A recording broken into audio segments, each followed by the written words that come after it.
J'ai troqué les lunettes d'aviateur pour un masque de ski. Salut les cyclistes. Aujourd'hui, deuxième vidéo sur la descente parce que j'avais pas tout dit dans la première. Ça aurait fait une vidéo trop longue et ça aurait fait trop de choses à assimiler, donc je me suis dit non.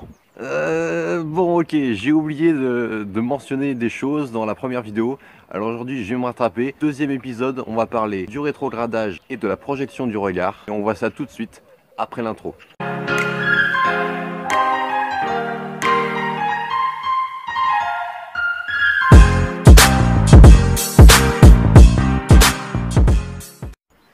Salut! Il n'y a absolument personne. Alors on va commencer avec le rétrogradage. Ça me paraît tellement enfantin de parler de ça, tellement ça semble évident, mais même des pros ne le font pas, alors à combien plus forte raison des amateurs. Alors le but du rétrogradage, c'est de ressortir d'un virage avec le bon braquet. Pourquoi c'est important? Vous aurez une relance efficiente. Le but, ça va être d'estimer sur quel rapport vous devrez repartir après le virage pour avoir le plus d'efficience, c'est-à-dire avoir une relance efficace où l'on gagne rapidement de la vitesse et qui consomme le moins d'énergie possible. Alors quand est-ce qu'on fait ce rétrogradage?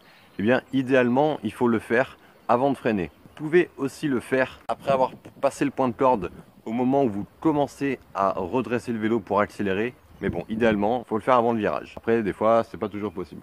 Alors évidemment, le rétrogradage vient s'ajouter aux autres éléments que l'on a vus dans la première vidéo. Mais bon, on va pas s'attarder plus longtemps là-dessus, puisque c'est quand même quelque chose de relativement simple à comprendre. Et on va passer donc au deuxième sujet de cette vidéo, la projection du regard. Petite auto-promo pour mon t-shirt, c'est l'emblème du groupe de hip-hop Run DMC, un extrait tout de suite.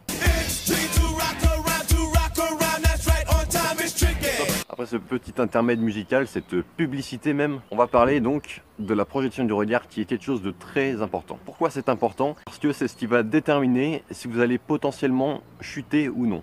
Je m'explique. Dans une descente rapide, vous voyez un caillou à 50 mètres devant vous. Si vous êtes focalisé sur ce caillou, vous pouvez être sûr que vous allez rouler dessus et peut-être tomber. Si pareillement en descente, vous êtes sur l'angle et vous regardez la plaque de gravier qui est devant vous, vous pouvez être sûr que vous allez rouler dessus, glisser et tomber. Il faut toujours avoir à l'esprit que le...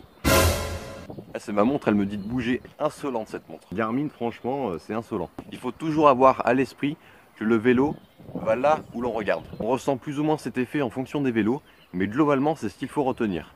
Regarder loin, c'est important. Pensez-vous qu'un pilote de MotoGP regarde systématiquement à 30 cm devant sa bulle? Bah bien sûr que non. Comme vous pouvez le voir sur ces images, le pilote a le regard projeté au loin. Dès qu'il a passé le point de corde, il a les yeux rivés sur le virage qui arrive. Et c'est ça qu'il faut faire en vélo de route aussi. Alors comment et où projeter son regard? Bien, avant un virage, si vous le pouvez, regardez la route qui vous attend. Vous pourrez alors vous donner une idée des virages qui vont arriver. Vous pourrez voir s'il y a une voiture, une moto ou un vélo qui arrive en face. S'il n'y a personne, vous pourrez alors mieux exploiter la largeur de la route, minimiser votre freinage pour optimiser votre trajectoire. Alors pour ça, jetez un coup d'œil autour de vous avant de freiner. Et si vous n'êtes pas sûr, avant de commencer à pencher le vélo, jetez un dernier coup d'œil. Bon, la caméra a oublié d'enregistrer 15 secondes de vidéo pour dire qu'il faut aller chercher le point de corde d'abord avec les yeux, puis ensuite avec le vélo. Une fois le point de corde passé, il faut regarder le plus loin possible pour chercher le point de sortie et ensuite poser les yeux sur le virage qui vous attend après. Je vais vous rappeler encore quelques petits détails. Lors d'un freinage, il y a ce qu'on appelle un transfert de charge qui s'effectue vers l'avant du vélo. Tout le poids est redistribué sur le train avant et le train arrière est lesté. C'est pour ça qu'il faut plus solliciter le frein avant pour éviter de bloquer la roue arrière. Après, si vous êtes adepte de la mise à l'écart du vélo, si vous avez envie de changer un train de pneus chaque semaine, c'est vous qui voyez. Tous les conseils que je donne sont utiles si et seulement si vous êtes détendu. C'est important d'être détendu en descente, de ne pas être crispé, ça ferait qu'aggraver les choses.